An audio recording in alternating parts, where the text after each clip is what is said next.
sky and earth, stars and rain, and all of my heart is made of sky and earth, stars and rain. So don't be afraid of the world, it still shines and it still twirls. Don't be scared. See how the sun's sure to rise and the whole world comes alive. Don't be scared, 'cause all of our hearts are made of sky and earth, stars and rain, and all of our hearts are made of sky and earth, stars and rain. And see how the trees hold their ground and they spread their shade around. Don't be scared. Hear how the birds fill the air, they're still singing without a care. Don't be scared, 'cause all of our hearts are made of sky and earth, stars and rain, and all of our hearts are made of sky and earth, stars and rain.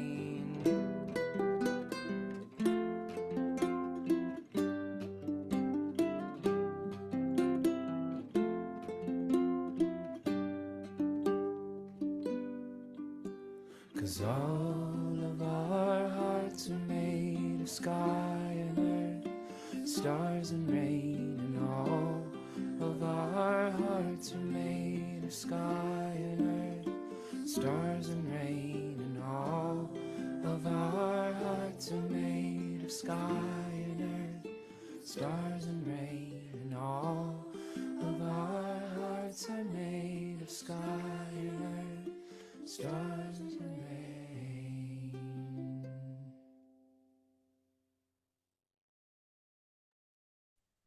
Hello, everyone. Welcome to the monthly pause. So good to be with you this week. And thanks again for your patience from last week. As you can hear, my voice is still a little worse from wear. Brad and I were both down with the flu, but I am happily recovered and very glad to be with you this week. So we have Melinda Burns, who's visiting with us this week. Melinda, if you could come back on screen there. There you are. And Melinda is a Canadian Indigenous poet, makes her home in Guelph, Ontario. I know some of you who have been to my Vermont summer retreat may have met Melinda the first time around. She was here the very first summer. She is the author of Homecoming, beautiful book of poetry that she's going to be reading from today, and along with some new poems, as well as I think the title poem from her next book that's coming up. And Melinda worked for many years as a psychotherapist. That sense of compassion, gentleness of spirit comes through her work and her being. And so I'm just delighted that she agreed to spend some time with us on this January day. Such a cold day in so many different places. So welcome, Melinda. It's a privilege to have you. Thank you, James. It's a privilege to be here. I was thinking that I've been following Monthly Pause since it began, and I always think of it as being like poetry church. The conversations with the poets and the poems that you send out and the prompts that come from that, and then the amazing poems that people write in 10 minutes from those prompts. And I always go away with a feeling of calm and inspiration and support for this wonderful practice that we're all engaged in. It's so lovely to just touch in every month with a deep conversation about that art of poetry. So thank you so much for inviting me to be part of that. Absolutely. Well, you're always a part of it when you're on this side Sure. of the screen or the Yeah. other, because as I often say, we are co-creating this space together. Yeah. And I think it's everyone who's showing up with their whole heart that makes it feel like it's a poetry church and that allows it to be more of a sacred space for all of us. But I appreciate those kind words, and you really have been with it from the beginning, and we've been connecting for years now. So it's Years, all the way yeah. back to I saw a poem of yours in the New York magazine, the New York Times magazine. I think it was Self-Compassion, and I was so taken with that poem. I had to look you up. Mm, And I think it was right then that you were starting Poetry of Resilience. So I joined that right away. And then that morphed into Hearthfire and then into Monthly Pause. mm, Yeah, yeah. so it's been a number of years, yes. Yeah, and we're always morphing and changing, aren't we, into these different For sure. incarnations of Yeah, creative spirit. So I love that you're pointing to that piece as well. I wonder if you would begin with a poem just to kind of ease us into the sure. creative soul space together. I would be happy to. Mm, Um, I thought I would start with well, maybe I'll talk a little bit about how this book is arranged, because that's an important part of this collection. So it's arranged according to the medicine wheel. This is the medicine wheel, which is a symbol in Native American spirituality, of wholeness and balance. mm, And each direction has a particular um, approach to life and lesson in life. And we don't, we don't go chronologically around them, but we spend time in each of the four directions, just by living. And it's all moving around the center. So the center is the place of the creator and of mystery. So it's mm, nice to think about moving around mystery always. Um, but as I say, each direction has its own teachings. So east is the direction of new beginnings. South is for innocence and joy. Um, West is for going within and introspection and loss. And North is for the ancestors and for wisdom. mm, So we have new beginnings all the way through our life. There's the beginning of our life in childhood and the beginning of the day and morning. But we there's the beginning of a marriage and the beginning of a new job and the beginning of a project. So we're in the East many, many times, not just as children. And then mm, likewise in the South, it's for the afternoon and for adolescence and for summer. Um, but we have times of innocence and joy all the way through our lives, times of wonder that we cultivate through poetry often. mm, And then the West is the place of loss and autumn and the evening of the day, middle age, perhaps. But again, we experience losses all the way through our lives. And there are times when even a very young person would find themselves in the West and going within to try to understand what's happened or to integrate a loss.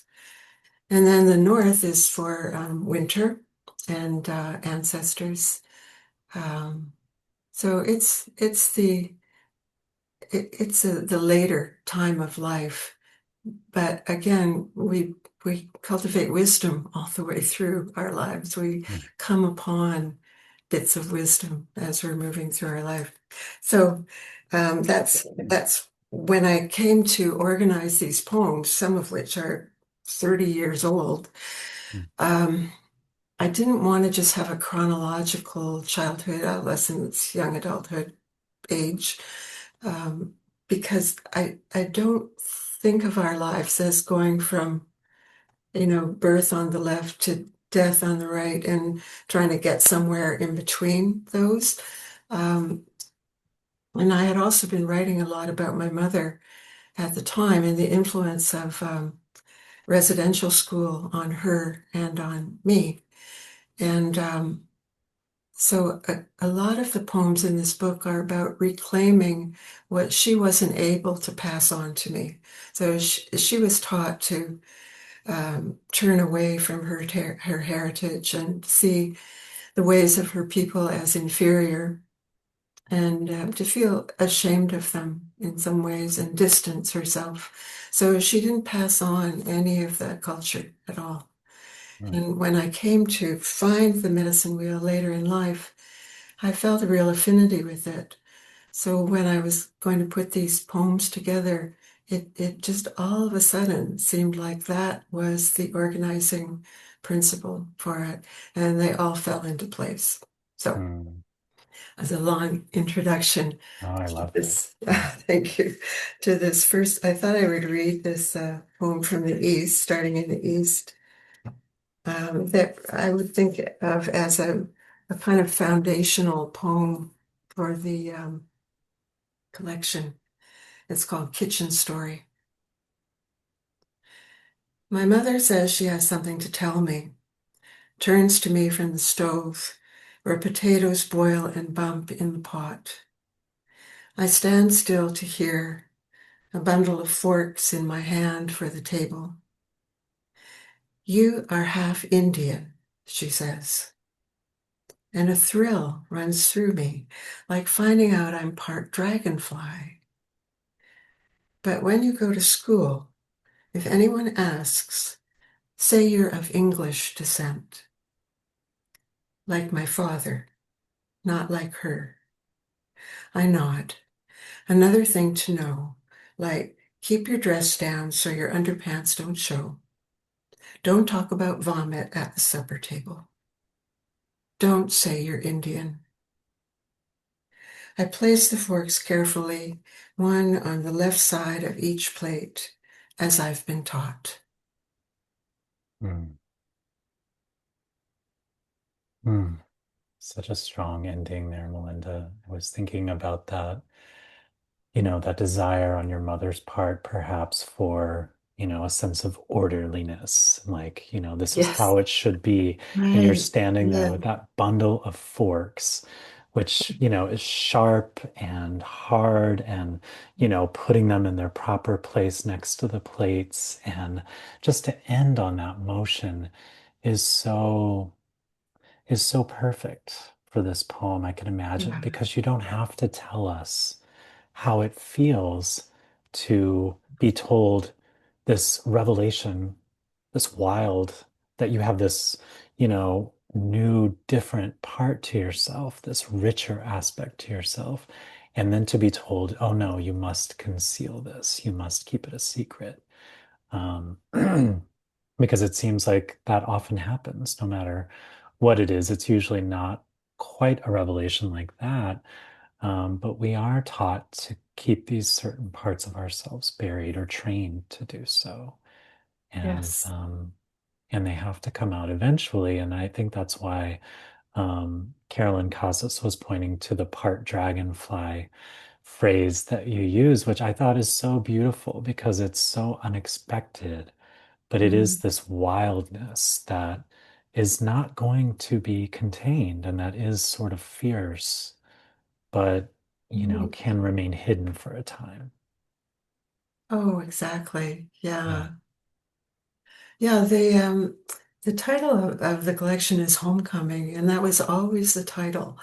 Titles Mm, are difficult they sometimes to are. find, and it was just called that from the start. And I think of it as uh,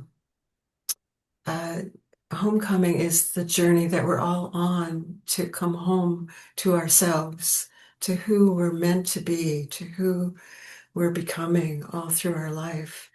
And yeah, I think of that poem as hopefully speaking to people who, which is maybe all of us who have been taught that there is some part of us that is not acceptable, whether it's our culture or our sexuality or just some way of being, our exuberance, or our sadness or something that's just not allowed. And the poems became a way of reclaiming a lot of who I am at this point. Yeah, and the word reintegration comes to mind too, because I loved how you were speaking about the medicine wheel and giving us this context for how Yeah.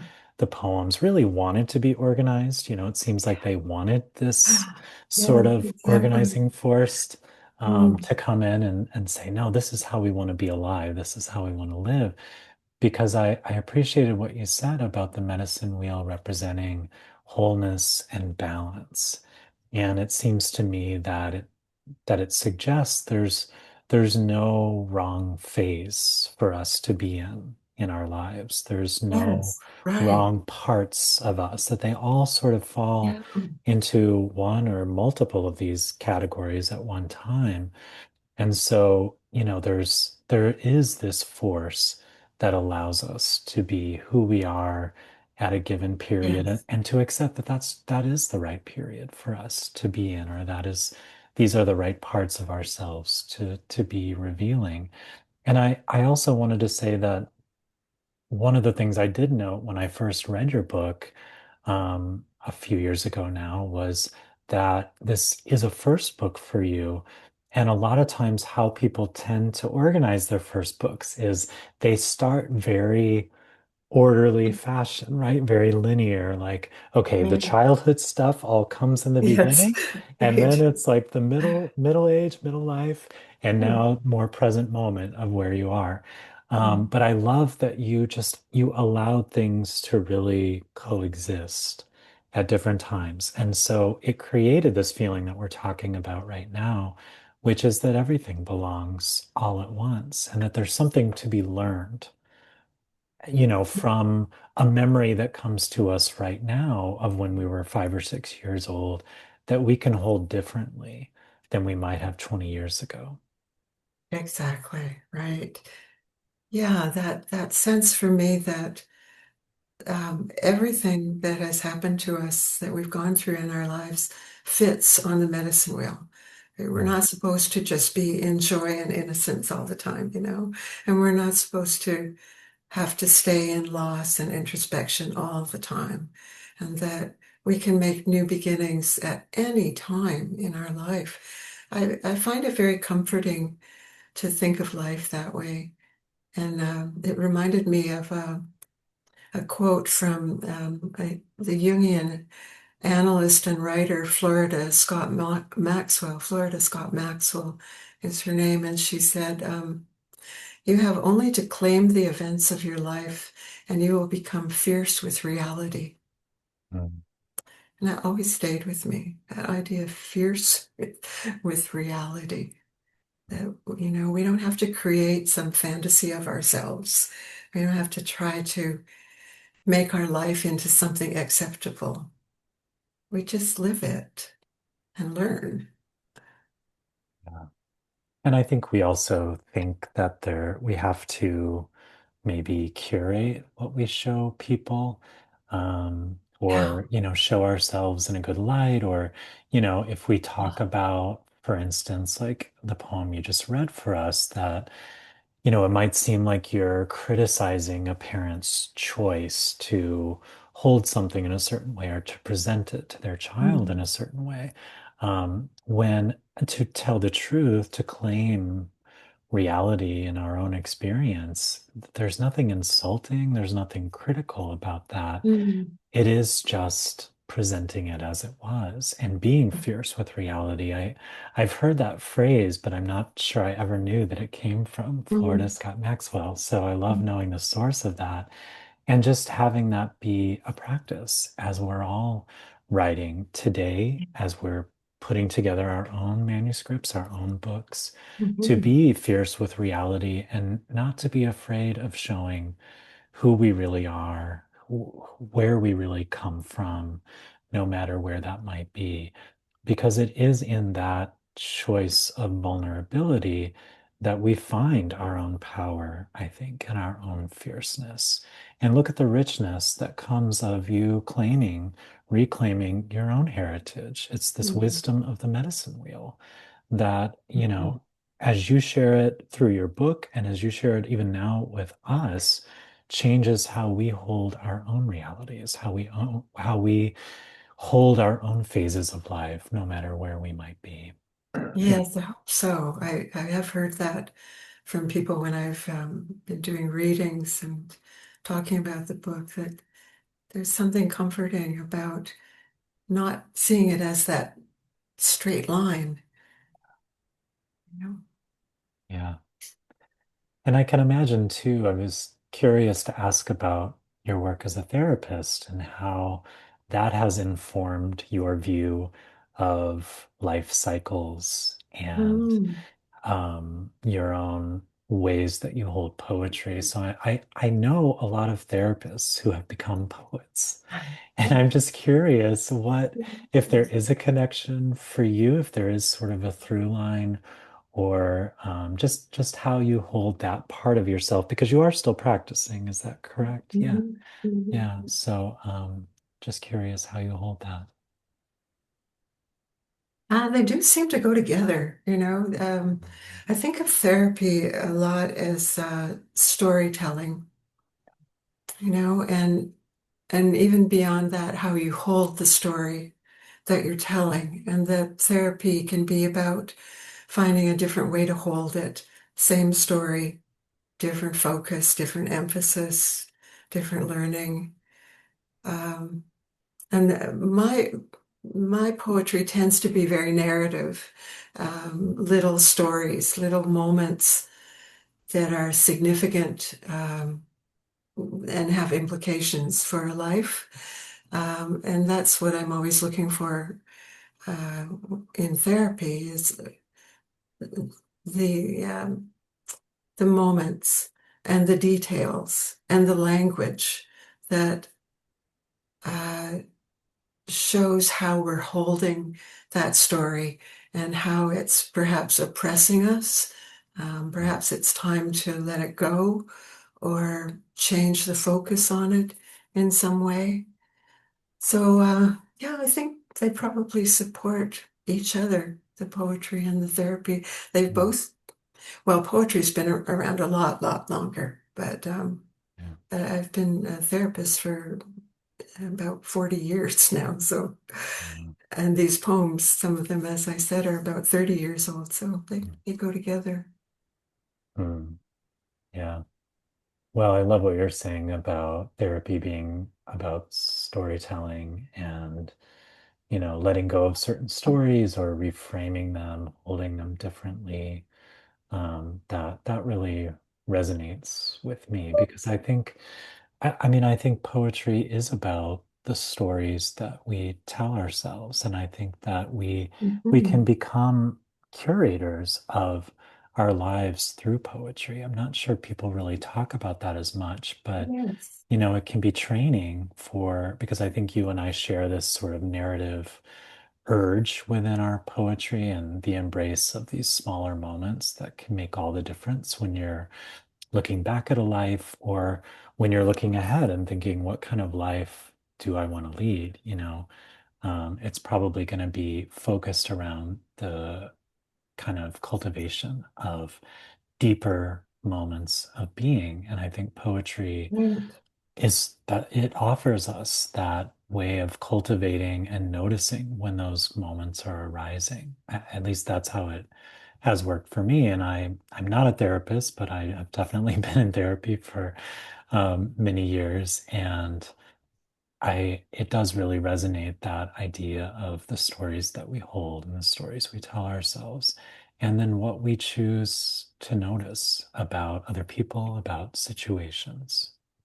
Yes, what we choose to notice. There's such power in that, you know? There's such Mhm. agency. We can't change what's happened to us, but what we choose to carry forward about that. And I think poetry helps me hold those stories more loosely in a way that, you've often talked, I know, with other poets and about your own poetry, about the surprise that comes when you're writing, so you might be starting to write about a certain period in your life, and the poem will take you to a different way of seeing it, Mhm. you know?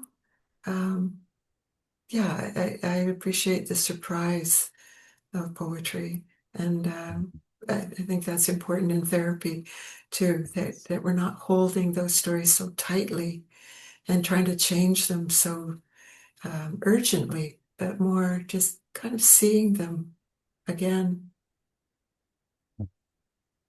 Yeah, I was just thinking about this. This may be too personal for some people, but there are days when I go into a therapy session and I think, okay, this is the thing that is really bothering me. We're going to spend the most time talking about.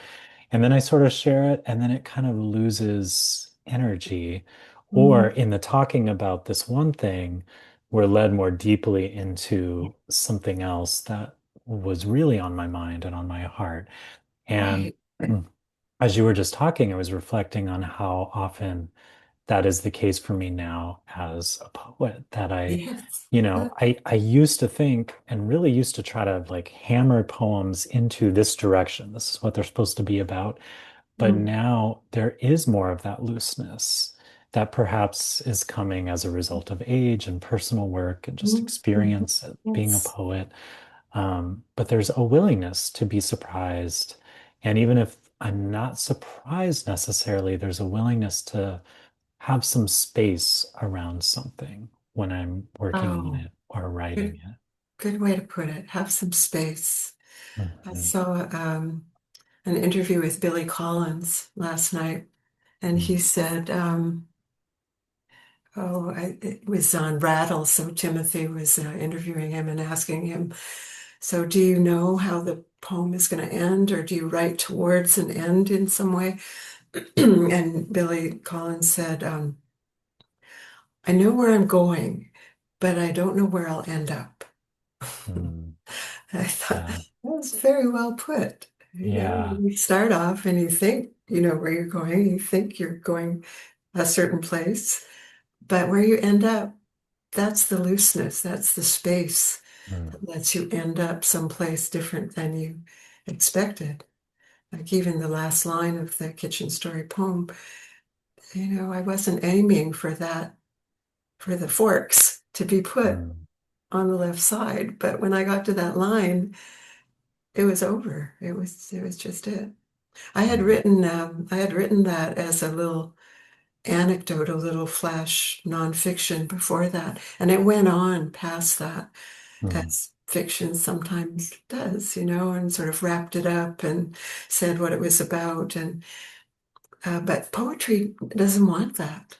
It Mm. just doesn't want that explanation at the end.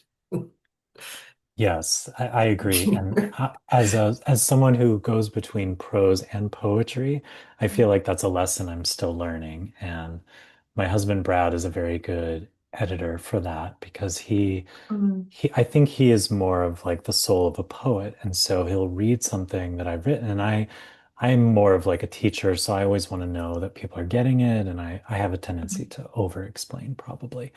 But over and over again, he's like, just end it there. Just end it there. And I mm, did take note of that with this piece. I did wonder if you wrote beyond that ending, because mm. sometimes, I'm learning to kind of hold back a little bit, but I think sometimes I need to write beyond Yeah, the point of yeah. stopping so that I know I can kind of exhaust that energy and then say, okay, where does this really want to end? Just And get just it out of your system. exactly, right. Yeah. Like a little kid running around the yard or something. Um, Yeah. Yeah. So I'm glad to know that that began as a different piece. Yeah. And it does have the feeling of the piece that you read, the roots going very deep. And I think that's the thing we don't always realize is that even if you kind of edit out certain parts of a piece, those roots remain, that it still has yeah, that flavor of being so deep, even Mhm. without that extra explanation piece or that extra Mhm. exposition in a particular poem or even an essay. Well, even when you mentioned the forks in my hand and that they're hard and sharp, I I didn't recognize that. They Mm, were, I was setting the table, so I had forks in my hand. But right. you put them in a poem, and all of a sudden they become a metaphor. That's right. That's right. So I They take appreciate on that. this resonance that Yeah, you don't necessarily expect, but I think right. that's what you were doing in that piece, and I agree that it is sort of the heart of this collection in many Mhm. ways. It sets the Mhm. scene.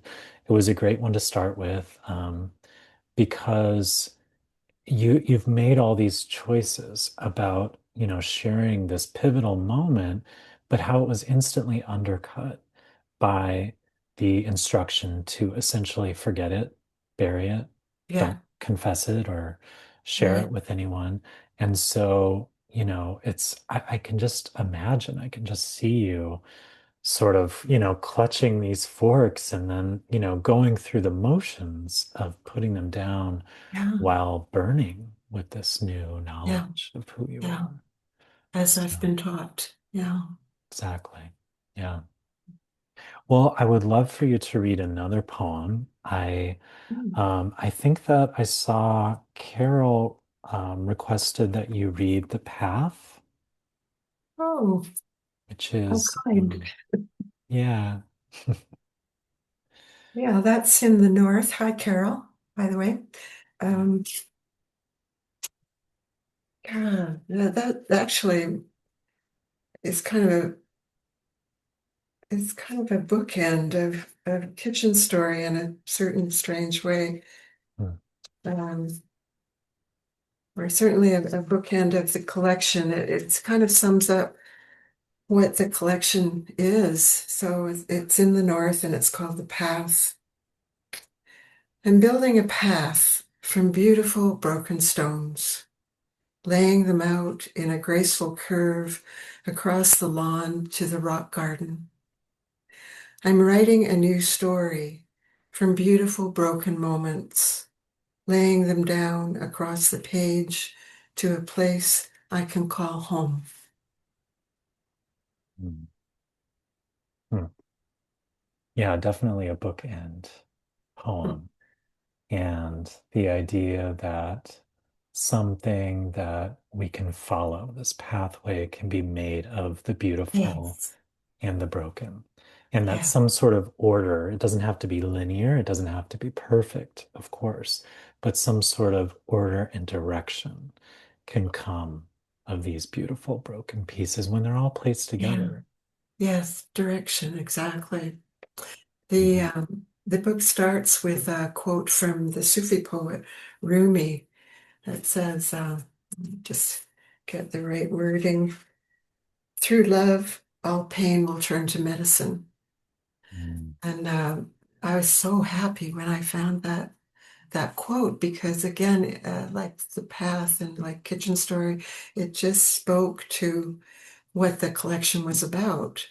And I think those beautiful broken moments, when they're held with love, do become medicine that then mm, strengthens us as we go on and provides direction, as you say, to lead us home. mm. Yeah, and they become things that we can carry with us on the journey that, that we don't need to hide, that we don't need to put away. And I just want to go to a question that Meg Hannah House put in the Q&A here because I think this is related. She says, on deciding where to stop and not explain, which I think this Mm, poem is another great example of just kind of mm, stopping at that perfect ending place without mm, explaining too much. mm. Is it also about giving space for the reader to connect? How conscious is that decision? So do you think it is about giving the Um, reader space to connect with the I love that Mm, idea. I think it's a great way to think of it. It's not, I don't think it's conscious for me. I'm not too aware of a reader. mm, certainly when I'm, putting the collection together, I'm aware of wanting to order it in a way that makes for flow for the reader, one poem leading to another. But certainly when I'm writing it, I'm not thinking about that. It's more a sense of the poem landing someplace. And it's almost more of a physical Yeah. sensation that, there, that's where it stops. Mm. And I also write short stories and nonfiction, and I'm not nearly as good on endings at those. Maybe as you were saying about prose, it kind of invites you to explain more and more. Um, Poetry is just a lot. I don't want to say easier, but it's clearer to me somehow where the ending is. And do you feel, I agree so much that it is very visceral, that it becomes this Mhm. physical knowing, and landing feels like the right word for it. Mm. How do you know that? Is it just reading it out loud? Is it sharing it with another person? Definitely reading it out loud. That Mhm. that changes everything. The rhythm, the sense of landing, it comes through when I read it out loud in a way that it wouldn't if I were just reading it on the page. Mm. And I think Meg's question also goes to something that you're very good at, as we've seen in the couple of poems that you've shared, Melinda, and throughout your collection and the newer poems that I've read of yours, that there is one of the reasons perhaps we leave space, whether it's conscious or not, is for a reader to meet us where we Mhm. are and not Mhm. kind of feel like we're having to grab them by the hand and like, come here, look, see. Yeah, just like, okay, I'm gonna leave like this much Yeah. space for your shy soul to come and meet my shy soul here, and we'll kind of connect in the middle there, so that no one feels forced, like they're being pulled Yeah. in any one direction. I Right. think that's one of the reasons we kind of leave that space, and that we maybe, stop short or give some delicacy to a particular ending. And I think it Mhm. is more clear with poetry often because you're dealing with a smaller canvas and fewer words. Right. So you can kind of say, Yeah. Yes. this is it. This This is is it. that Right. mic drop moment when the poem just needs to end. Yeah, it reminds me again of something from Billy Collins that he said in an interview one time that when he's writing a poem, he's turning cards over, and Mm, you don't want to turn over too many, but you need to turn over enough, mm, that the reader gets what you're trying to say, and that's a very delicate balance. As you mentioned, you want the reader or the listener to get it, what you're trying to say. But I like that idea of leaving room for the reader to meet you there rather than making them come to a certain place. right, right, exactly. Yeah, and I've heard Billy Collins say, I think this was in his TED Talk, but we want to let the reader do a little work, because it's Right. it's more enjoyable actually if you're reading and you can do that little leap Uh-huh. to this new space and have it be your own revelation, because I'm sure you've had this experience of writing something and it becomes really meaningful to other people, and people tell you like, oh, this poem reminds Yeah. me of this, or this brings me back to Yes. this, when Yes. it's like, okay, but that was about something completely different than that. And yet they're meeting you in the middle. They're meeting you in that same space. Yeah. It's almost like they don't belong to me anymore. Yes. Once they Yeah. go out, they're themselves. It's sort of like your child, you Mhm. bring this child up and you raise them, but then they're themselves. Yeah. Yeah, you do this to make yourself, like your little self, your personality, irrelevant, because you nurture these things, you gave Right. birth to them, but then you're sending them out into the world to do whatever work they're going to do. And it Mm. might be really humble work, it might be quiet, silent work, it might really resonate with people. Mhm. You just never know, but you have to trust and let Yeah. go. Yeah. Yeah. I've had the privilege of going to a couple of book clubs that have read my book, and just on their own, part of the meeting was each person read to me their favorite poem from Mhm. the book and said why it was their favorite poem. And, all of a sudden it's their poem. Then I hear it differently in their voice and how it connects for them. So that's amazing. Mhm. Yeah, there's nothing like that. Just knowing that someone is sort of carrying this thing that you created with them, this medicine, really, is how Yes, I would frame it, medicine. Right. in this book, especially. So, let's hear some more medicine from you, Melinda. Another Okay. poem. Would you like to read Heart? Because that's one Sure. of my favorites. And then Yeah. maybe you could read another one just after that too. Heart is also in the north Mm, section.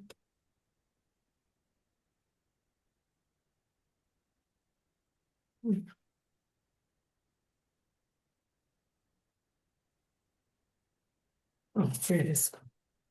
I think this poem actually came from the prompt in Monthly Pause, too. mm, I don't know which one. I don't know if it was about heart or if it was about broken things, but mm, the poem owes its origins to Monthly Pause. mm, Heart. Broken love affairs, broken marriage, broken friendships press on the heart.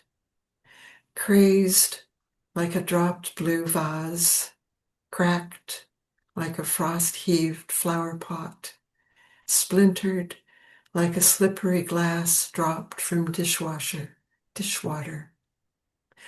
All these containers, and yet the heart goes on, self-repairing in ways unknown, to continue its holy work of holding what comes, what goes. mm. Gosh, ever since I think I heard you read that, we did a reading together called The Medicine of Poetry.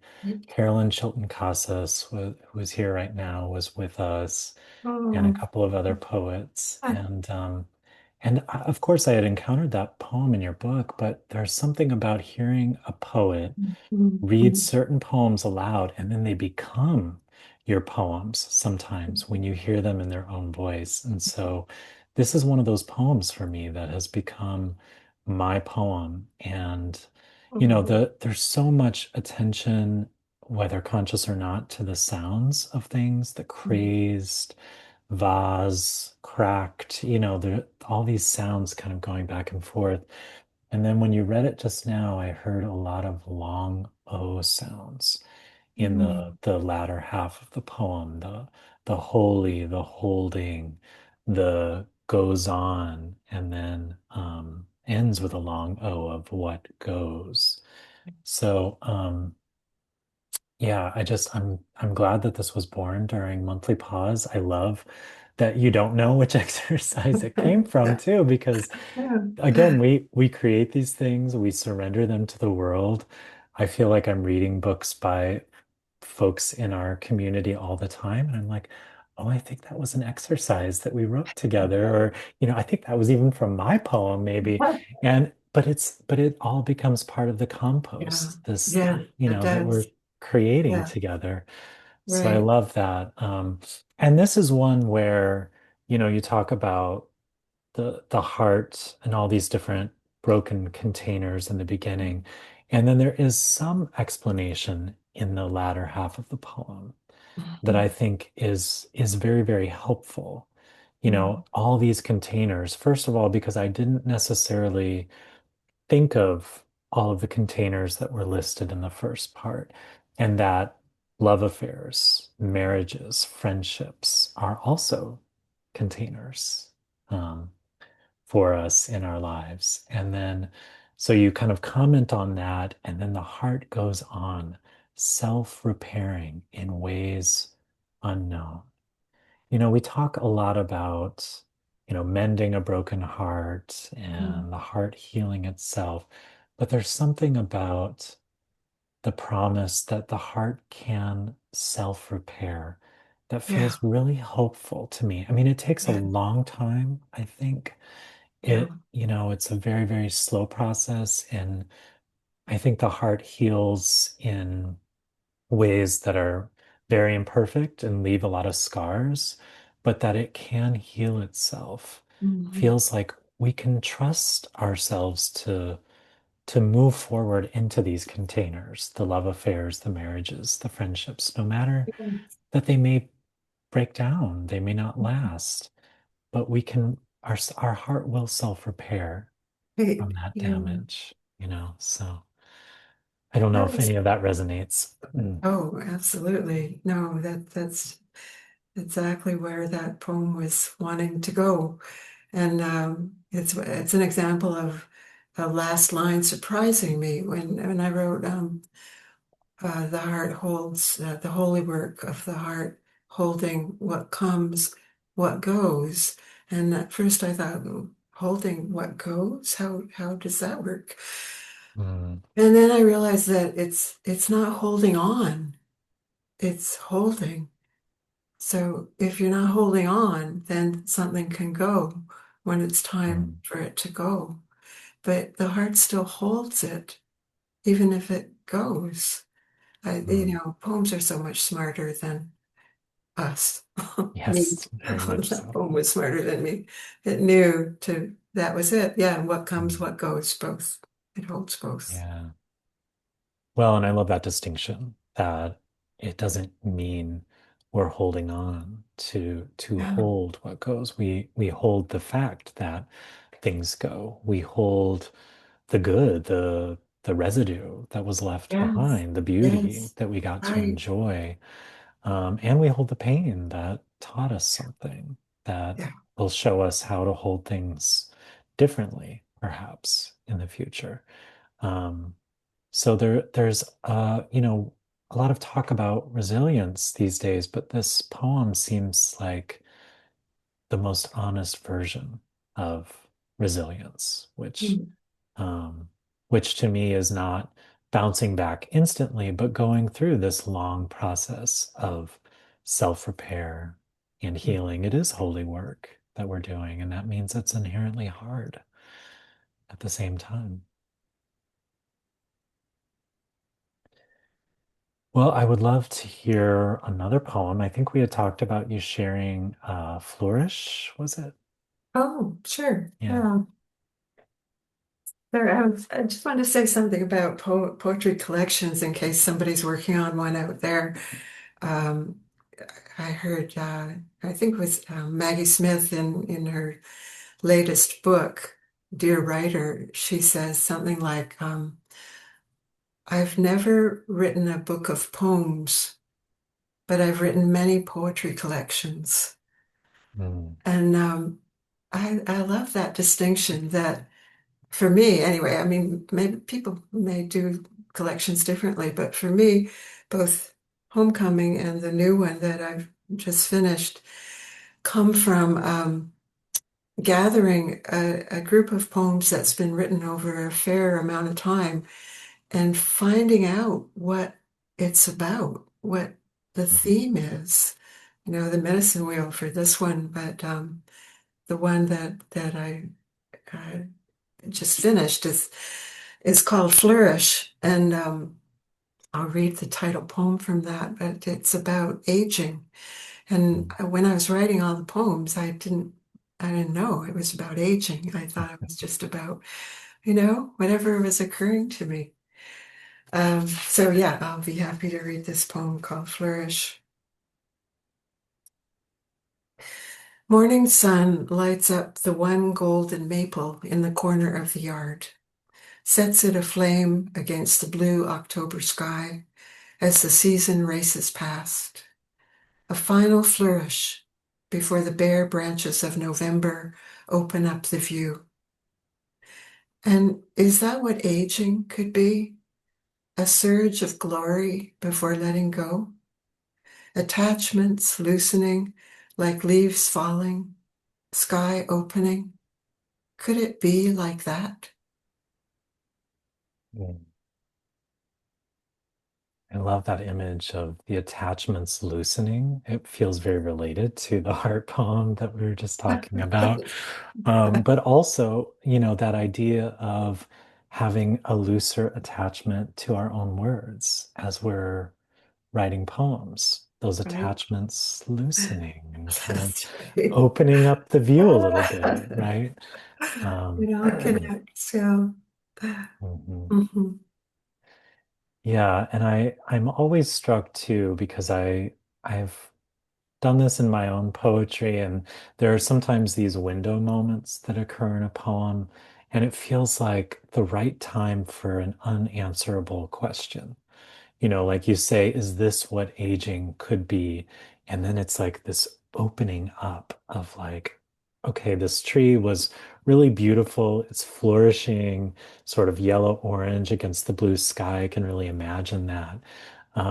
But then is this what aging could be? It's sort of like that bundle of forks we were talking about. It suddenly gives this deeper resonance to every little piece of this poem. And it doesn't go on for much longer about that after that, but it just becomes about something else entirely besides the simple turning over of a season. And Mhm. um, and it strikes me too that it's related to what you were talking about with homecoming, which is, being in these different phases of life and holding the stories we tell ourselves differently. It's like, well, what if this were the story we were Yes. telling ourselves about what Yes. aging actually is? That it's not like you're headed toward, bareness and ruin. What if it's this surge of glory, this Right. final flourishing? Which I think Mark Nepo was talking about too when he visited with us a couple months ago. Mhm. That idea that there's a fifth season of Yes. creative flourishing, or there can be Yes. in Yeah, human life if we choose to cultivate that. exactly. And just that reminder that we are part of nature, Mm, So that poem came while I was just walking and just noticing the glory of the end, mm. of the year and thinking, maybe that's us too. Yeah. Well, and I love that rich word, flourish. That is the Yeah. title of this poem, but is also the title of your new book because um, especially the title of a book, it sounds like both, a thing that can happen and almost like a command, like flourish, Ah, go right. ahead. Like you Yeah, have permission right.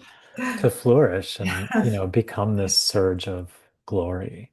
hmm That it doesn't have to be you don't have to take on the stories that you might be telling yourself or that society might be telling you, which is often, especially with creative practice, that, oh, it's too late, or it's too late to Yeah. learn something new, Yes, or, right. publish books, or so you're absolutely proving all of that wrong. Well, yeah, you can enter the East any old time. The whole time. I love that. That feels very permissive to me too. Like, oh, a new beginning whenever we need it. We need many new beginnings, I think, right Right. now. Yeah. So Deborah Tremont is wondering when your book is coming out, Melinda, the new one, Flourish. Oh, She's that's so already funny, ready to buy a Deborah. copy. Hi, Deborah. I just finished it the weekend before last, and finished is always a kind of odd word to put on a creative project, but brought it to a place where I feel satisfied with it. So now it's with two readers, two dear writer friends who are the first readers for me and can give me some feedback because, as you probably know from your own collections, it's hard to see them after a while. You're so immersed, you've been with them for so long, you can't tell, what would work for another person. Will they be able to read straight through this and follow it, or are there some poems that just don't belong? So, Mm. so that's where it is. Thank you, Deborah, for your faith in me. So soon after that, we'll Yeah, see. yeah, absolutely. And then I think one of our participants, Carolyn, has a question. Um, and this is sort of a big question about essentially how poetry has helped you in your life in general, but especially in perhaps making peace with what she calls human savagery. So I guess we could Human, sorry. savagery. Savagery? Yeah. So Okay. the urge toward violence and a lot of what's happening in our world at the Yeah, moment. yeah, for sure. I think it's a question that maybe many of us face. How do we keep going with poetry? How do we Mm. trust Mm. in the creative practice when it feels like the world has all of these savage, violent tendencies? Yeah, that's not a bad word to describe it accurately, what's happening. And a really good question about poetry. I think poetry is essential at this time. I truly do. I read somewhere, I can't think of the context, but saying that poetry was like an alternative government, that Mm, it it and I'm not even sure exactly what that means, but it made sense to me that the government that oppresses us in all different ways is not the central part of our lives. And poetry turns me towards what cannot be controlled by the government. Even if I'm just writing about the birds at the feeder, who don't care what is being decided about who owns what piece of land. They're oblivious to that. So it helps me so much to turn my attention in that direction. And it doesn't mean ignoring what's going on at all. I wrote a poem about Renee Good that I posted in the monthly Pause Facebook just a couple of days ago because I had to write something, and it was just about imagining what those last moments were like for her in mm, her vehicle, and how it could have been any of us that were in that position. So that was just important to me, to both to write it and to post it. mhm, So it's a balance, it's wholeness and balance, with the mhm, medicine wheel has that place in the West that is all about loss. And loss and reckoning with change, I think, is part of that quadrant in the mm, medicine wheel. And we all need to spend time there from time to time. We do. But that's not where we live. It's yeah, not where I live. right. Well, thank you for those very wise words. I think that a lot of it goes back to the poems that you shared with us today. And I'm thinking about your heart poem and how we have this need um, to kind of hold what comes, but also to let it go and to hold what we can learn from that, Yeah. but to let it go. And I think so many of us are here because writing is one of those ways that we're able to contain, hold the world, and also release it and let it go and, share our own insights and our own ways of processing things.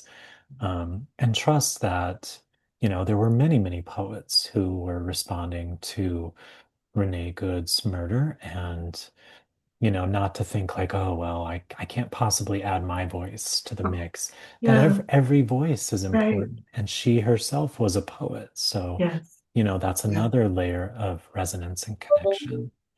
So it's just very important, I think, for us to put pen to paper or, keys to the electronic page, whatever ways we choose to do it and to release some of this energy, to, to not just hold it in and contain it, but to allow the heart to be that sponge that gets wrung out every now and again, that releases and lets go, that does the act of breathing in and breathing out, that it's not just we're all just taking it in and holding it in, that there is a letting go and a release of it as well. That holy work. Yeah. The holy work. Yeah, absolutely. Well, this has been a wonderful conversation, Melinda. I think we could go Really. for another hour very easily. But we'll say goodbye to Melinda for now. She's going to stay with us and do some writing from some of these poems. And yeah, it's been such a pleasure, my friend, to talk with you and have you share your wisdom and your poems. Likewise, James. I was very much looking forward to a conversation with you. And this has My been pleasure. wonderful. Thank you. Thanks, Melinda. Thanks for being here. And thanks to all of you. So we'll take about 5 minutes.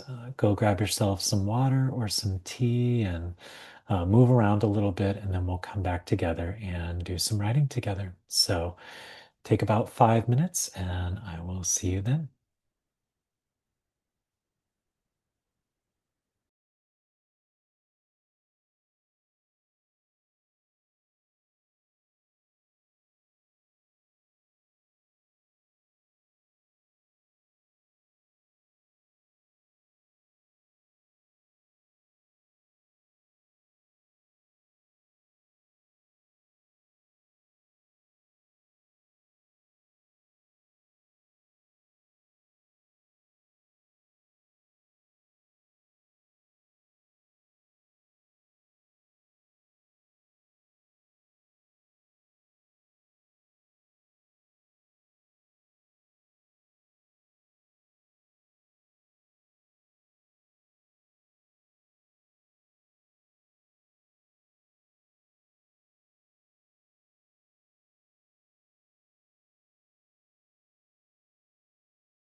All right, everyone, welcome back. I always hate to interrupt the wonderful music that Michelle curates for us. So, I'll just jump right into the writing prompt for today, and I would love for us to work with, I guess I'm a little biased, but if we could work with the poem Heart. We heard Melinda read this. I'll go ahead and just read it again and then offer a prompt. And you can go your own way. You don't necessarily have to follow the prompts that I give you, but this is just if you're looking for a little way into your own piece. And this is part of the packet of this month, but we'll also put it up on the screen when we're ready to write together. So this one is called Heart Again by Melinda Burns. Broken love affairs, broken marriage, broken friendships press on the heart, crazed like a dropped blue vase, cracked like a frost heaved flower pot, splintered like a slippery glass dropped from dishwater. All these containers, and yet the heart goes on, self-repairing in ways unknown, to continue its holy work of holding what comes, what goes. So for this one, I'll just encourage you to begin with a repetition of the word broken over and over, to describe all that feels fractured and cracked for you right now, or perhaps some of those containers in your own life that feel broken. And then you might speak to the heart's ability to self-repair and heal, continue its holy work of holding and containing all that we thought it was impossible to hold. And again, please go in your own direction, leave that space for surprise in your writing that Melinda and I were talking about that may end up being much more rich than anything that I could offer you with a writing prompt here. So we'll take about 12 minutes to work with this. So that is about 23 after the hour by my clock, but the next 12 minutes we'll write together and then come back together on screen and we'll have some folks share what they wrote. So happy writing, everyone. Work with this poem, Heart, or another poem perhaps that speaks to you, and we'll come back together and see where we are.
All right, everyone. So take another moment to finish up whatever you're working on, and we'll come together in another minute or so.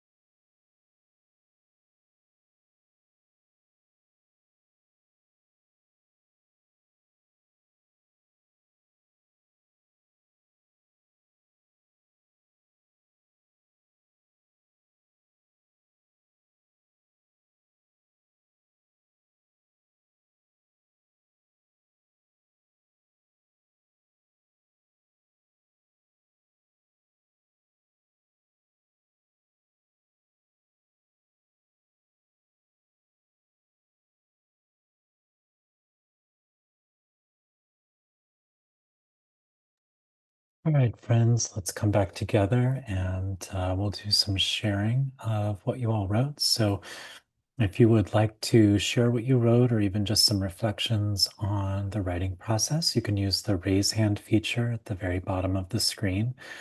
And as always, we'll get to as many people as we can. So let's go ahead and start with Deborah.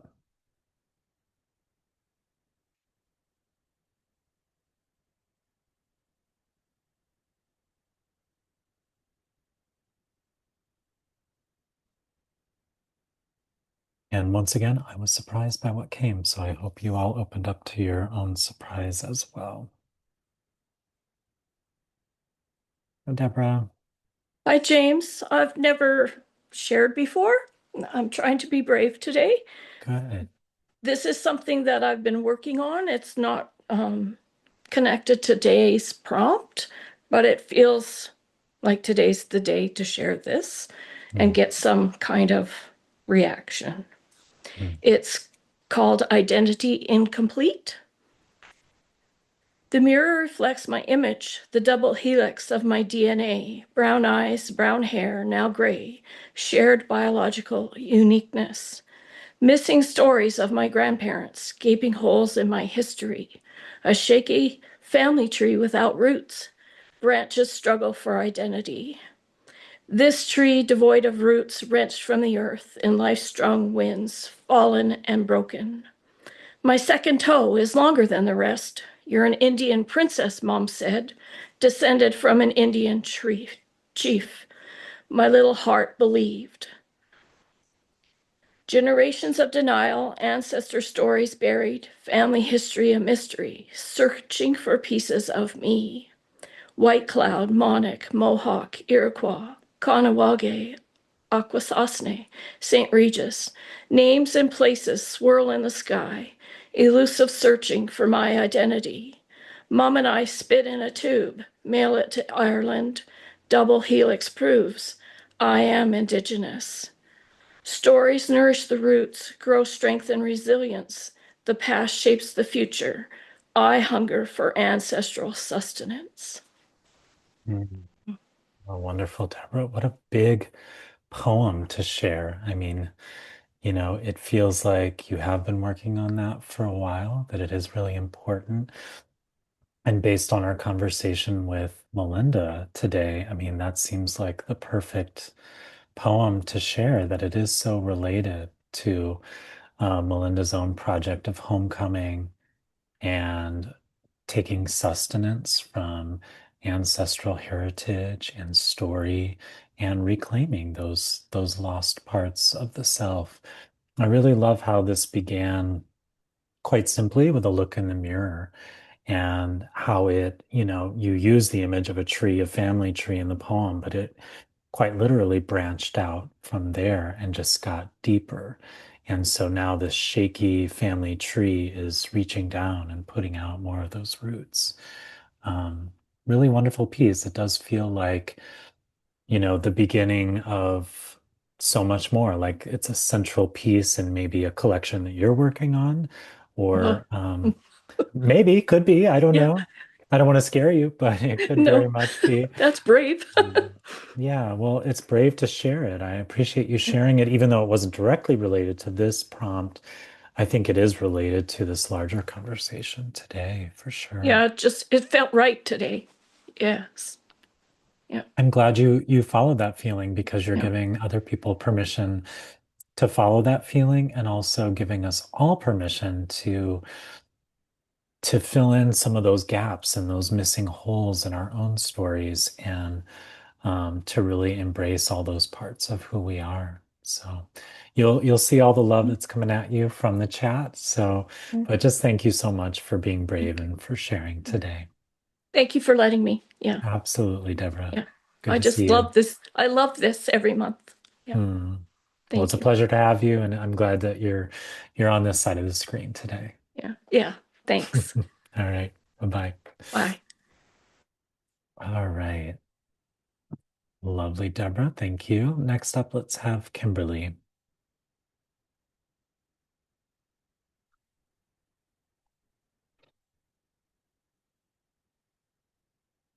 Yeah, and if you feel the courage to share, some days it's the right day.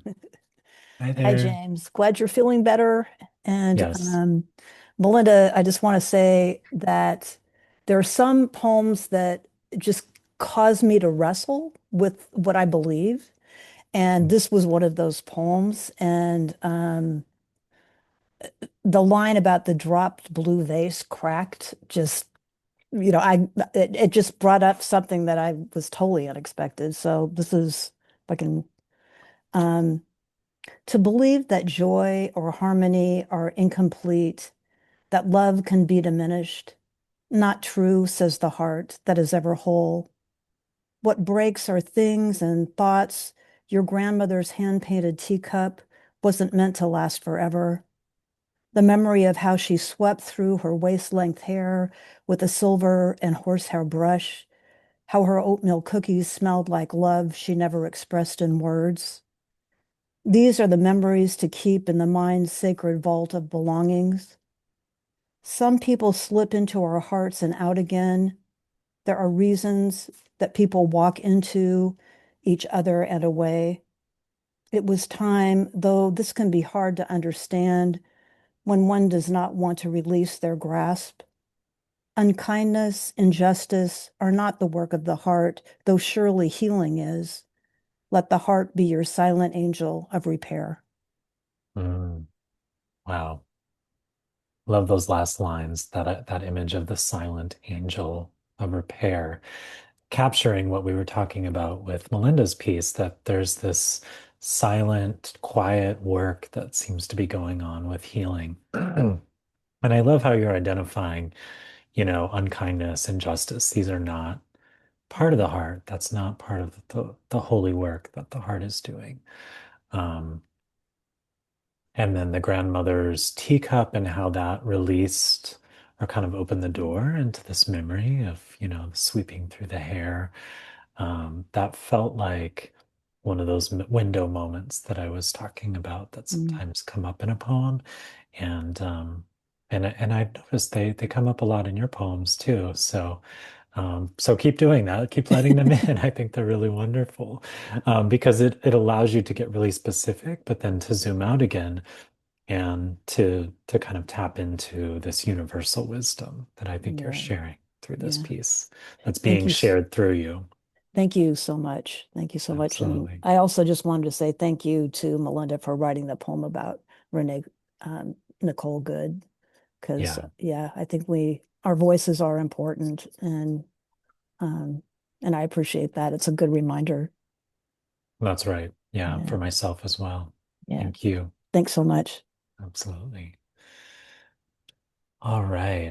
Next up, we have Stella Graham Landau. And just a reminder to folks, for those of you who do Facebook, if you're brand new to the offering here, we do have a Facebook group. And just a little reminder to share your poems on there if you feel called to do so. Welcome, Stella. Hi. Hi there. Broken. Men with loud machines powered by gas and oil and long green cords that snake across the yard break the silence, break the life cycle of bees, beetles, spiders, ants. Good riddance, he applauds his pile of leaves, the stuff of rich soil if given a chance. He prides his endurance, spending extra minutes to push each leaf away from the lawn. In a few weeks, he grabs another machine and sprays green making chemicals onto the bare grass. Robins eat contaminated worms. The landscaper snacks on a bag of chips. The cycle of life is broken. Mm, yes, absolutely.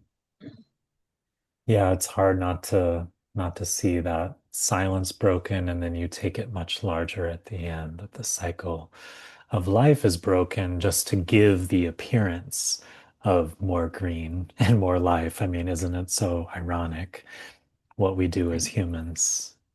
Just I push mean, all the this has leaves been the away. right. This has been the music I've been listening to this whole time we've been together. I'm sorry. It's just, and it's every time. It's like every Oh man. week afternoon. There's this, this confluence of white trucks with men with machines who think they're making life grow. Right, right. Yeah. Well, you made something beautiful and insightful out of, the lemonade of having to listen to that and know what's actually going on. I share your distress at those men with machines who Yeah. are not giving life in that way. Right, Yeah, right. And they're not bad people. that's They right. at all. They That's just right. are doing what they're programmed to do. They know not what they do. Right. All right. Well, good to see you, Stella. Thank you. It's nice to be Yeah, back. yeah. Thanks. You're welcome. All right. Next up, we have Joanne Draper, please. And I'm sorry for all of you who have to listen to the leaf blowers and bear all those chemicals on the lawn. It drives me crazy the way people do that. Here I am. Welcome, Joanne. Hello. This took a little political turn that I wasn't expecting. Can what's broken now ever be repaired? Or were we ever whole? Each day brings its own fresh hell, while piece by piece, everything I once believed, the truth I was told was self-evident, now seems like all smoke and mirrors. The one thing not broken is us, standing shoulder to shoulder, helping our neighbor, speaking the truth even when we're scared. Perhaps we can't repair what's been so badly broken. Perhaps what we can do is build something new together. Hmm. I love the hopefulness of that, Joanne, for those of us especially who might be struggling to find some sense of hope, or, that idea that what is not broken is us. There's almost like this feeling of fresh air that comes into the room whenever you say those words, um, that even if we individually might feel kind of broken by all that's happening, there is a collective that is holding all of this that is not broken. And I think that offers a lot of comfort in the face of what can feel very, very hopeless on most days. So thank you. Thank you for giving me some hope today. Glad to help. Yeah. Good to see you, Joanne. Good to see you too. All right. Next up, we have Deborah Tremont, another Deborah.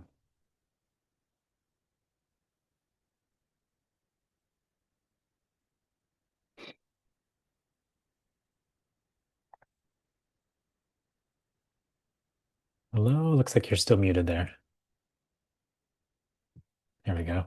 Um, Melinda was wonderful. And of course, your capacity for interview and conversation, James, just made it really special. She's a very special person. Yes, very much so. Um, I did not, well, I did write something to the prompt of Broken, but I actually would like to read a poem that I drafted last night that I'm, tinkering with. Um, I was standing on a porch of a restaurant yesterday waiting for a friend. And of course, I'm a sky watcher. I'm always Mm, looking up and seeing what the clouds are. So it's that. And just rereading it, I've changed a few things already since I put it in the chat, but um, the ending feels naive, and yet it doesn't. So I mm, don't know where I might go with that, but it's a start. yeah. And it occurred to me that the message at the end is very much um, my reaction to the actions of Renee Good. Mm, So, anyway, you all can decide what you think. Let me find it. Skywatcher. I am a watcher of the sky, a cloud diviner, like an ancient seer searching the skies for evidence, seeing words of meaning or stark prediction, scribed by images of air and water. Today the air is chilly, bright skies are brilliant blue, cloud scratch, a mere implication of angels' wings, poised for possible descent into our lives. Could they clarify our need for peace, startle us into a love that underlies everything? Call us to somehow love enemies into friends. mm. Wow. I love that you had angels in this piece, and then we had that angel mentioned in Kimberly's piece as well. Mhm. And just how, I mean, you would kind of expect it from watching the sky, but in terms of listening to the poem, I didn't expect where this was going to go. So it felt like you were allowing yourself and the reader to be surprised as Oh, well. good. Yeah, Well, absolutely. it was, it was a really welcome interlude of quiet for me. I mean, there was stuff going on around me, but I was waiting for a friend and I was just looking at the sky and I didn't know where I was going to go with it. I mean, the description was pretty easy, and the first line that occurred to me was cloud scratch, a mere Yeah. implication of angel's wings, because it was just on this blue sky, just these little wisps of Hmm. very wispy clouds. There were no big, Yeah. formulations of clouds. That line really stood out to me because I had never heard it quite like that before. And it felt like it really made me stand to attention. Like, oh, some shift is happening. Well, it So caught my attention. yeah, obviously. The words just came to my mind. And so, I didn't start with that when I put it on paper, but, it became the middle part. And then, the ending just, I don't know, again, Mm, I kind of reworked that a tiny bit, but I really appreciate the opportunity to read it. I've had to absolutely. leave the program a couple of times because I wasn't breathing well from allergies and colds and Mm. that kind of thing. And I don't do Facebook. I've tried to talk myself into it, but I just have a real problem with AI and social media. Sure. I All of a understand. sudden it's just exploded. Hmm. So forgive me for that. And I miss out on really being able to share with everyone in the group. And I really miss that terribly. But, Mm. like I said, it's a struggle. But thank you for letting me read. Absolutely. I'm glad you read it and shared it with us. Thanks, Thank you so Deborah. much. Yeah. Bye. All right. Bye-bye now. All right. Next up, we'll have Barb Kirkhoff.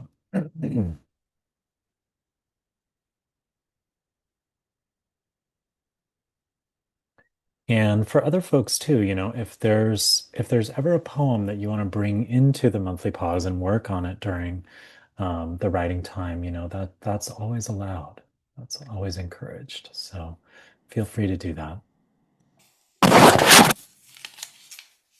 Hi, Barb. Hi, is my volume good? You're good. Thank you. for this opportunity. Broken family, cracking my young heart open. Broken brother dies so early. Broken country, from where every mountainside freedom no longer rings. And yet, the immeasurable heart gathers up all the broken ends and like a magical spider weaves the world anew. I love the slow way that you read that. It's like slow and calming and also gives me some hope for how we might reweave things back together. And I love that image of the heart gathering all the broken ends. It's like all these shards and all these pieces, and not only bringing them together again, but also softening them in the process. Because when I think of, spider silk or something wrapped like that, I think of something that's made softer at the same time that it's brought closer together. So really love that, Barb. Thank you so much for sharing it. Thank you. Thank you for Yeah, the opportunity. absolutely. Thank you. All right. Next up, we'll have Lisa Phillip.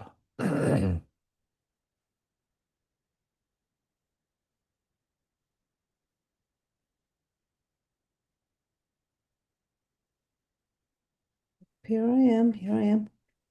Okay. Oh, broken. Broken dreams, broken promises, broken relationships, broken planet.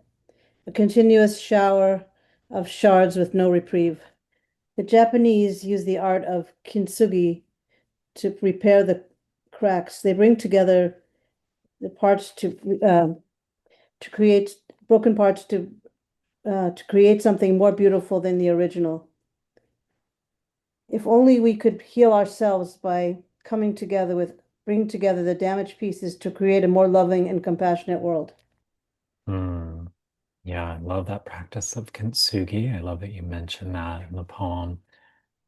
And yeah, just bringing the damaged parts together, I think that speaks to what Melinda and I were talking about, that the damaged parts of us, the wounded parts, the scarred parts also belong, and that we actually need to bring all those parts together.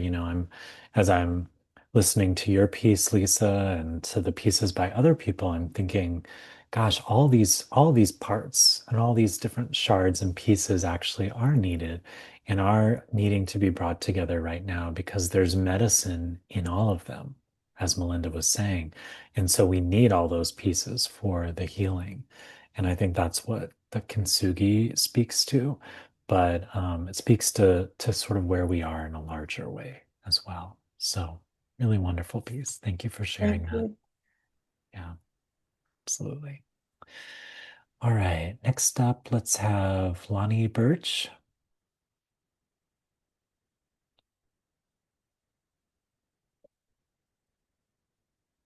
And I actually do have a little kintsugi bowl that a dear friend gave me. I don't think I have it nearby, but I keep it close to remind me of those broken parts that can come together and form some greater whole.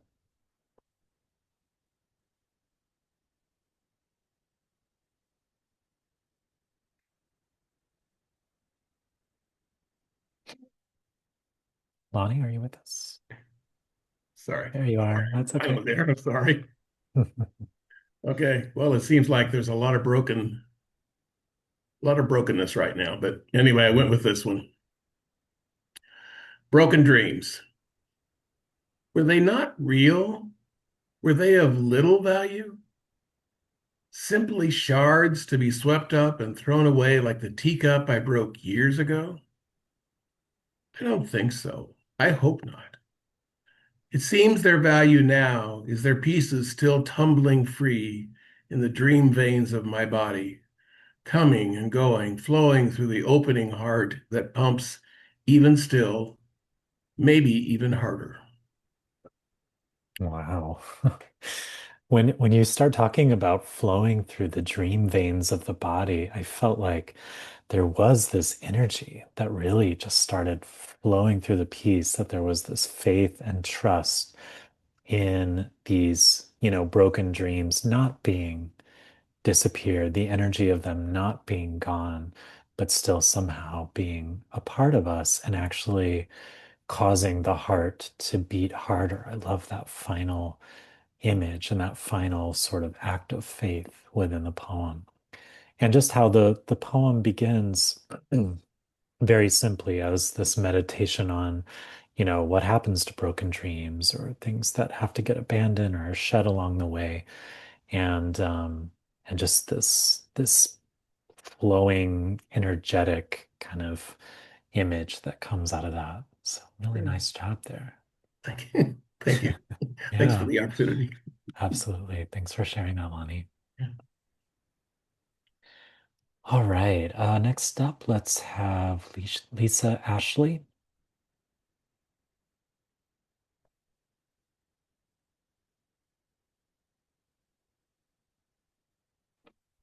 Yeah, dream veins of the body. I never thought about veins being set aside simply for dreams to flow through, but it's beautiful.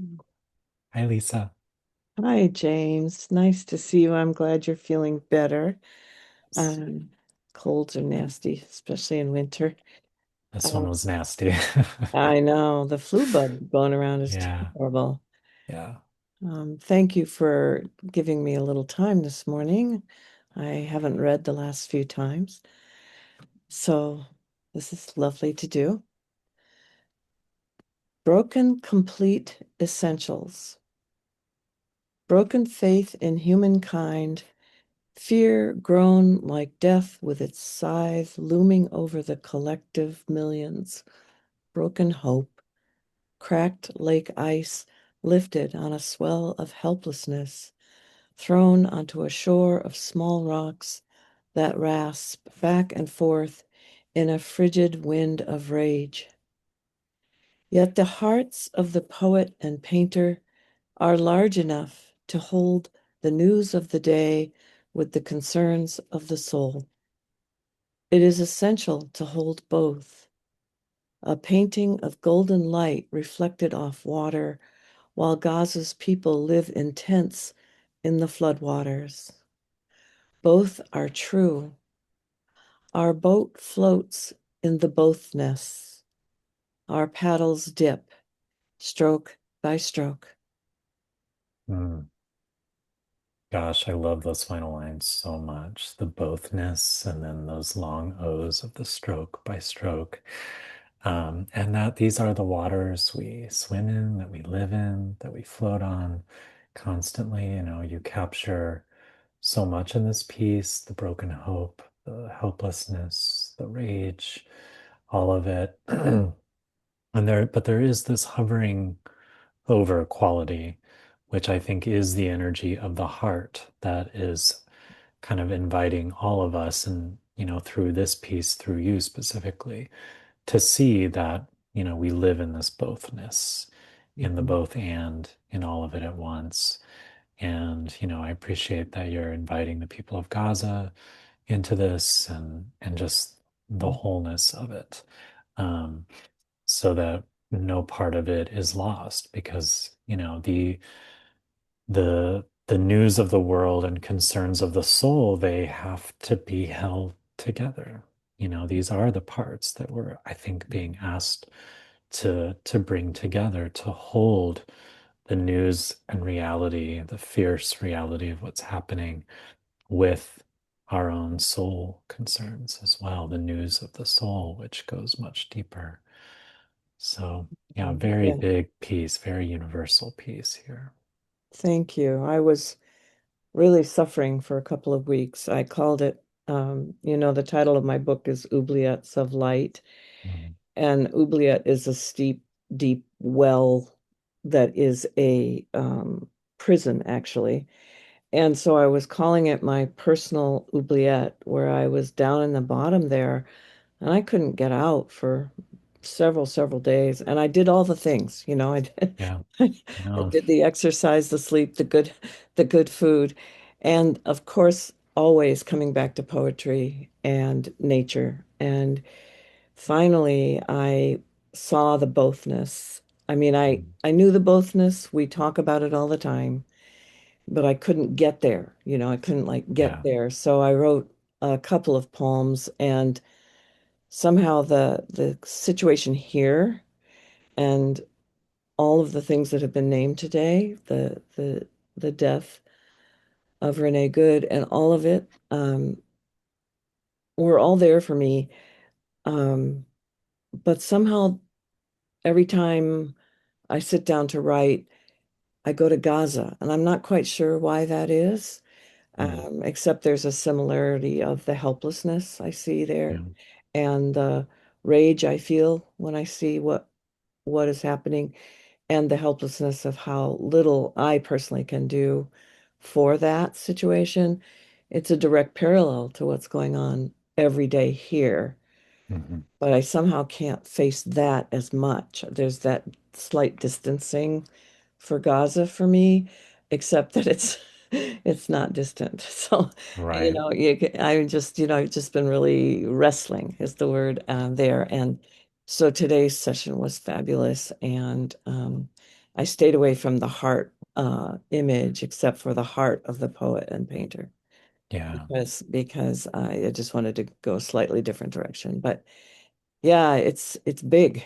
The time right Yeah. now we have that we're in is a Yeah. big time. And Yes. certainly in my lifetime, I'm 72. It's the Hmm. biggest I've been through, and I've been through a lot of time. Yeah. So thank Well, you. yeah, thank you, Lisa. And I appreciate you sharing not only your piece, which obviously has come out of your oubliette time of, feeling in those darkened depths, but for sharing about that particular struggle too, because it's something that I can relate to.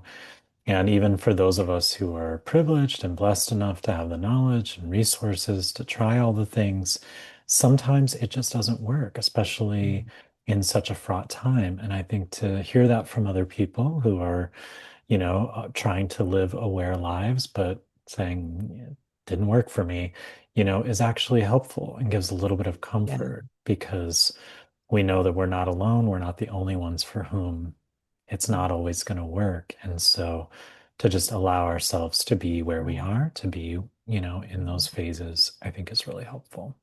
yeah, and to be held in our own turn with the collective that you mentioned earlier and the collective of everyone here today. Mm. I doubt sometimes that it matters or that it's doing anything. We all go there Mhm. too. Yeah. And I know that it does something and that the energy is more positive than negative if we can sit with the silence and this and the if we're lucky enough to see the birds outside the window. So Yeah. And I think intellectually we think like, oh, this can't possibly help. And, I catch myself thinking Mhm. that about certain things that I have to show up for. But then if you actually tune into your body during the thing, like during our session today, and I'm like, oh my gosh, this is like breathing air, I need this and we all need this together. So just to keep showing up to the things that we trust Mhm. are going to help us because they probably will. But Yeah, intellectually we might think, oh no, they're not. They can't yeah, possibly right. touch this, right? Yeah, just Yeah, stay the course. Yeah, stay the that's course. right. So thank you Absolutely. again so much for allowing me to talk a little bit past proper sharing time. I Yeah, appreciate it. absolutely. Yeah, Okay. thanks, Lisa. Thanks, Jane. Yeah. All right. Next up, let's have Lila.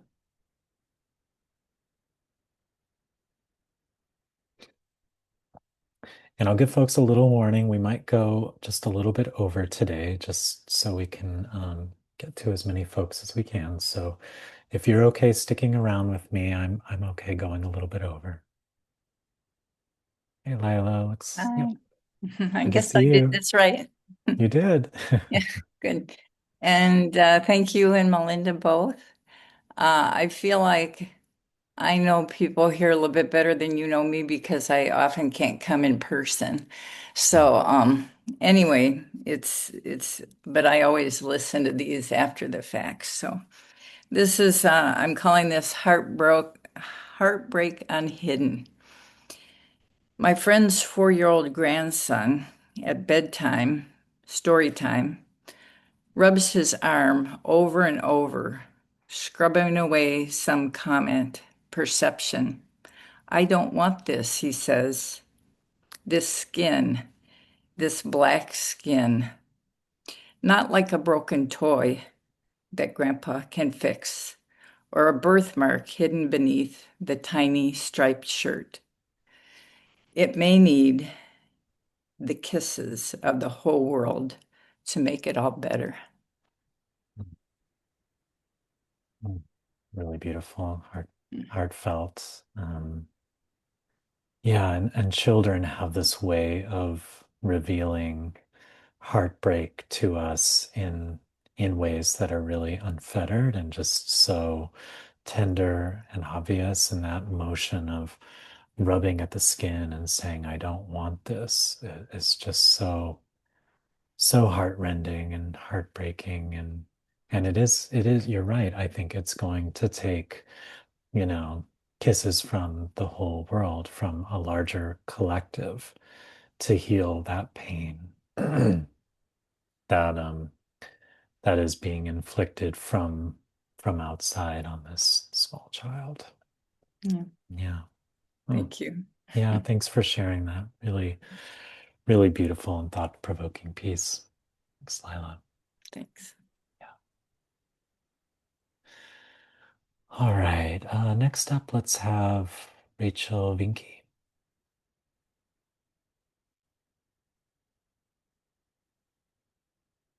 Yeah, such a deeply tender and powerful piece, Lila. Thank you for that. Rachel. Hello. Hi. Um, Great to be here and to see you. I will introduce this a little bit. A fragment of a poem came up about women and pictures into my mind, kind of into my heart, and it's actually something that my mother wrote. So, I'll just say that much. Okay. Fragment poem, Inherited. Women as water, as pitchers, pouring in, pouring out. The water breaks, but the baby does not move. Physician, athlete, knows endurance and nothing of letting go. Harder heart, its knife cuts the world, comparing. Still, the stream floods the shore, completing footprints left before. That final rhyme there, the shore and before, and that there's almost a gentle quality of the stream filling the footprints, that it's not, just a complete submerging, but just a very slowly filling in of those footprints. And that I think it was the heart being the harder knife that cuts by comparison. I just, T is describing this as cryptic and captivating. I feel like that's a great way of describing it, but it's not cryptic in a way like we're not trying to say that's a bad thing, but it does feel, I often say this about your work, Rachel, that it's like a personal mythology, that it's, kind of retrieving this very authentic retrieval of images that's happening in this. So I'm glad you're being true to what's coming to you and what's coming through in a particular moment. Yeah, I do think it is fragments and it's not really easily consumable for yeah. But it draws us in. I mean, the language and the way you're reading it and honoring it, it draws a reader in. So please don't doubt that something, I often tell people that putting together a book of poetry is like creating this larger mosaic because each shard is contributing to this greater whole. And I think you're writing poems themselves that might be more like mosaics where you're assembling each of these fragments and they're creating this whole, and then those might create this larger whole. So it just may be this more complex process that's happening for you. Yeah. Yeah. And more maybe about the feeling tone than the exact literal understanding. Yeah. Yeah. Yeah. Because I never want anyone to feel like, oh, only narrative poems are allowed here, or only this kind of poem. Like, we need all kinds of poems for sure. Um, and I don't personally feel like I need to understand a poem fully to appreciate its beauty. Like, we're able to take in art and paintings and just kind of let that wash over us. And yet we hold poetry and other art to this different standard that it can also be more abstract and more cryptic and captivating at the same time. So just putting that out there for everyone. Thank you. Thank you. Yeah, Yeah. I believe that too. Thanks so much. Yeah. Thanks for sharing, Rachel. Yeah. Thank you. All right. Next up, we'll have Sue B.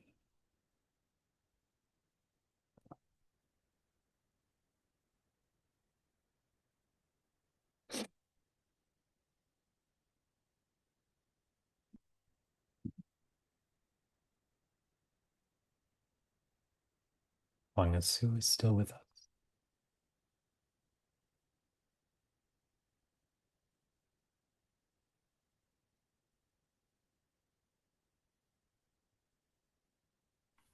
Sorry, it took me a while to get the unmuted here. No problem. For being well enough to have this amazing conversation with Melinda. And I wrote on a theme that others have written on, and I called it the news. Balancing on a knife's edge, not of my choice, I yearn for a spoonful of sanity or the sweet taste of reasonableness as the world shoots out of any orbit. Yet the fragrance of paper whites cuddles me all the way from the pitcher in the kitchen. Love the simplicity of that, and just the simplicity too of paper whites, just that they're the simple beauty, the scent that can call to you from the pitcher in the kitchen. Um, and this yearning that we all are sharing right now for a return to sanity and reasonableness. And a word that keeps showing up in my poems is steadiness, the sense of steadiness and reason that we have been knocked out of some kind of orbit. So really beautiful piece, Sue. Simple, but really beautiful and effective. Thank you, James. Yeah, thank you for that. All right. Well, let's end with Ziggy. So we'll have time for one more, and then Carolyn, and we will get to you next time. So, Ziggy? Oh, hi. Hi, everybody. Wow, I'm just so full. I know.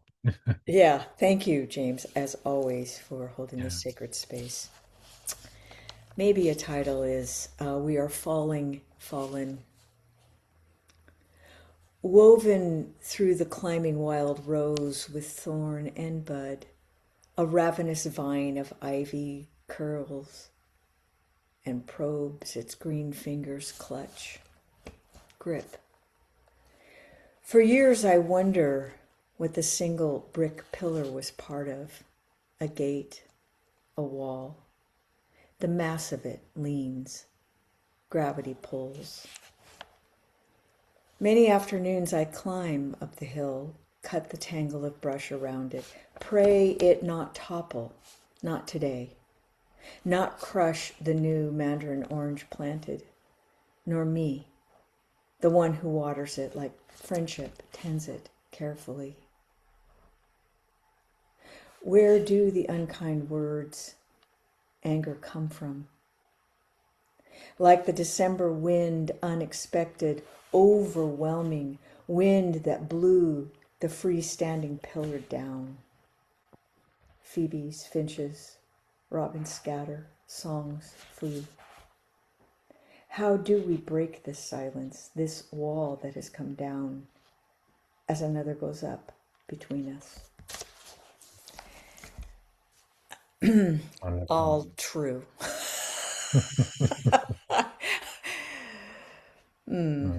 Yeah, beautiful piece, a wonderful way to end too. I mean, it's one of those unanswerable questions. Where does the unkindness, where does the anger come from? And, what do we want to keep standing that isn't a wall, that isn't, a structure to keep us apart? So, yeah, I couldn't have summed things up better myself. We'll sum it up with Ziggy. Well, I don't know. Anyway, it's so incredible what everybody brings to this. Thank you, everyone. And Melinda was amazing. And yeah, we're all working with what's broken, and we're all trying to find through poetry the heart. Thank you, James. That's right. Yeah, thank you, Ziggy. And thanks to everyone for being here today, for helping to create the space, for showing up with your whole hearts. Melinda has a winter writers group that's coming up, so you can go to her website, melindaburns.ca. We'll include info about that in the aftercare, as well as her kitchen poem as well. So take good care, everyone. Thanks to those of you who stuck around a little bit longer, so we could get to a couple more people. And I will be seeing you next month as scheduled. Hopefully, you're all staying well, staying safe too, and take good care of yourselves in the meantime. All right. Bye-bye, everyone.